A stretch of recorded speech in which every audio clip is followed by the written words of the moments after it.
Welcome back. और अब कुछ जिक्र कर लेते हैं लड्डू का, मिठाइयों का। अब आप सोचेंगे कि भाई लड्डू और मिठाइयाँ जो हैं वो इस मौके पे बनती भी हैं कि जी 14 अगस्त का टाइम है, लोग सेलिब्रेट कर रहे हैं। लेकिन कभी कभी क्या होता है कि अगर आपको कोई मुफ्त में कोई लड्डू खिला रहा है ना, तो पहले सोच लें कि अगर आपको कोई बिला वजह कोई लड्डू दे रहा है या चॉकलेट दे रहा है या कोई भी चीज़ दे रहा है और कोई अजनबी शख्स दे रहा है, या आप स्टॉप पे खड़े में आपकी बातचीत शुरू हो गई है और आपने जो है वो कुछ लेके किसी से खा लिया, तो 10 दफ़ा पहले सोचिएगा। क्योंकि अब ये जो लड्डू माफिया है ना, ये शहर कायद में बेलगाम हो गए हैं और ये नए इंट्रोड्यूस हुए हैं लड्डू माफिया। ये वाक़या हुआ जी पटेल पाड़ा में। पटेल पाड़ा के करीब एक शख्स की ये कहानी है जो 2 रोज़ बाद अपने घर वालों को मिला, जस्ट बिकॉज ऑफ दैट कि उसको किसी शख्स ने जो है वो लड्डू दिया और लड्डू खाने के बाद वो बेहोश हो गया। और फिर जिस तरीके से पूरी उसकी जो है वो हॉस्पिटल के अंदर निगरानी होती रही, लोगों ने उसको लावारिस समझ के फेंक दिया। इसमें बीच में बहुत सारी ऐसी चीज़ें जो आपके साथ में अभी डिस्कस करेंगे। लेकिन इन शॉर्ट ये कि आपने किसी से लेके लड्डू नहीं खाने और किसी स्ट्रेंजर से लेके तो लड्डू बिल्कुल नहीं खाने हैं, क्योंकि अब लड्डू माफिया शहर कायद में जो है वो स्प्रेड आउट हो रहा है। ये लड्डू खिला के आपसे आपकी चीज़ें चोरी कर सकते हैं, ये लड्डू खिला के आपको जो है वो अगवा भी कर सकते हैं, ये लड्डू खिला के आपकी बहुत सारी चीज़ें, मोबाइल और आपकी पर्सनल चीज़ें जो हैं वो भी हथिया सकते हैं। आजिज़ भाई ये देखें कि अच्छा हुआ आपने बता दिया। एहतियात करेंगे। बिल्कुल। तो ये लड्डू जो है, एक लड्डू का कमाल ये था कि एक शख्स 2 रोज़ तक अस्पताल में ज़िंदगी और मौत के बीच में पड़ा रहा। 2 रोज़ बाद इस शख्स को इसके घर वाले मिले, इसकी पूरी फैमिली परेशान हो गई, इसको बेहोश कर दिया।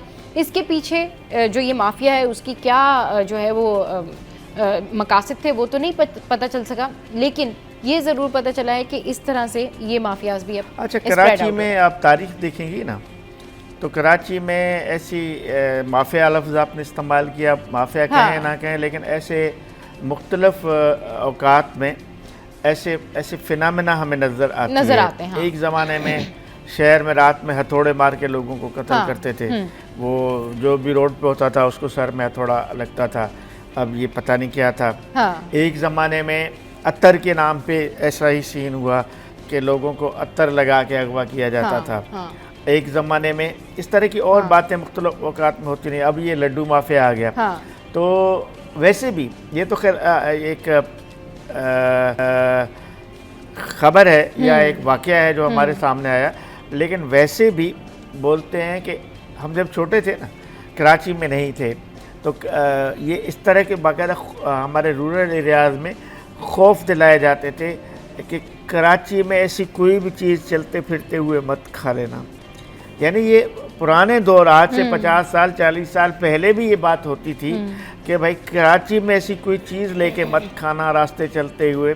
लोग मतलब अच्छा पहले तो ठग कहते थे, लेकिन अब मामला ठगों से ज़्यादा बड़ा हो गया है। अब तो लोग जैसे आपने बताया कि आपकी कोई कीमती चीज़ लेके जा सकते हैं, आपको अगवा कर सकते हैं या कुछ भी कर सकते हैं, या अब उनका कोई घिनौना मकसद तो होगा इसके बिल्कुल पीछे। भाई ये हम सुनते रहे हैं कि लोग हिप्नोटाइज कर लेते हैं, ये हम सुनते रहे हैं कि हिप्नोटिज्म करके जो है वो चोरियां होती हैं। तो अब कराची के होशियार हो जाएं, क्योंकि जो लड्डू माफिया है ना वो भी अब सरगर्म हो गए हैं और इन लोगों से आपको बहुत होशियार होने की ज़रूरत है, क्योंकि ये जो है इस तरह से करते हैं कि ये आपको बेहोश करके आपकी कीमती चीज़ें जो है वो हथिया लेते हैं। अक्सर आप इसके ऊपर क्या कहना चाहेंगी और क्या मैसेज देना चाहेंगी लोगों को, लड़कियों को स्पेशली, कि उनको कितना होशियार रहना चाहिए इस हवाले से? अच्छा, ये जो लड्डू वाला टॉपिक है ये सुनने में थोड़ा फनी सा भी लग रहा है, हंसी भी आ रही है इसमें, लेकिन ये बहुत संजीदा जो है वो मसला है। सही। इस पे देखा जाए, अच्छा वालिदैन शुरू बचपन से ही सिखाते हैं कि स्कूल में कुछ नहीं खाना, कोई कुछ भी दे तो ये बचपन से ही चीज चली आ रही है कि आपने नहीं खाना। पहले तो ये होता था कोई टॉफी दे तो आपने नहीं खानी, और अब लड्डू पे बात आ गई है।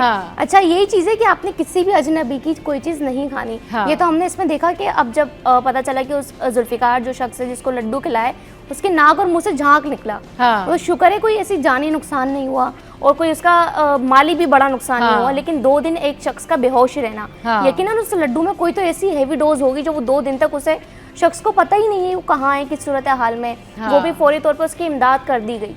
तो लिहाजा उसको देखा कि एम्बुलेंस वालों ने उसको देखा, वहाँ पर जो हॉस्पिटल के लोग थे उन्होंने उसको देखा, तो फिर उसको पहले तो लावारिस समझा हुआ था, फिर उसके बाद जब नाक और मुंह से खून बहने लगा तो फिर उन्होंने उसको फिर हॉस्पिटल में एडमिट किया। जहरीली चीज़ दी गई होगी, जहरीली चीज़, जिससे अंदाजा हो रहा है कि डॉक्टर्स ने कहा इस खबर के मुताबिक कि अगर वो फौरी हॉस्पिटल ना पहुंचता तो उसकी जान भी जा सकती थी। सही है, चलिए जी, बहुत शुक्रिया। अक्सर हमारे शो पे आई, बहुत शुक्रिया। आजिज़ भाई हमारे शो पर आए। शो में